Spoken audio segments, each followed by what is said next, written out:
આજરોજ માનનીય કમિશનર શ્રી ડી.એન. મોદી સાહેબના આદેશ અનુસાર અને માનનીય ડીએમસી શ્રી ડી.એ. ઝાલા સાહેબના માર્ગદર્શન હેઠળ અને આસિસ્ટન્ટ કમિશનર શ્રી ભાવેશભાઈ જાની સાહેબની જે રીતે સૂચના મળેલ છે તે પ્રમાણે આ ખાસ કરીને ચોમાસાની જે સ્થિતિ છે ત્યારે આ જે તે વખતે જામનગર વિસ્તાર વિકાસ સત્તામંડળ દ્વારા અંદાજે 20થી વધુ વર્ષ જૂની આ આવાસ યોજના હોય કે લાલવાડી વિસ્તારમાં 512 આવાસો આવેલા છે.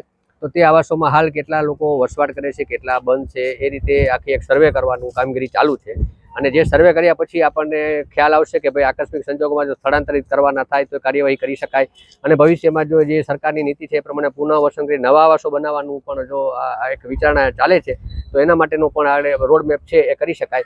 એ હેતુથી આજે અમે જામનગર મહાનગરપાલિકાની સ્લમ શાખા, ટાઉન પ્લાનિંગ શાખા, સિક્યુરિટી શાખા, એસ્ટેટ શાખા આની સંયુક્ત ટીમ બનાવી અને અલગ અલગ અમે 6 ટીમોની રચના કરી છે અને 6 ટીમો દ્વારા આ એક પ્રાથમિક સર્વે છે એ કરવામાં આવી રહેલ છે.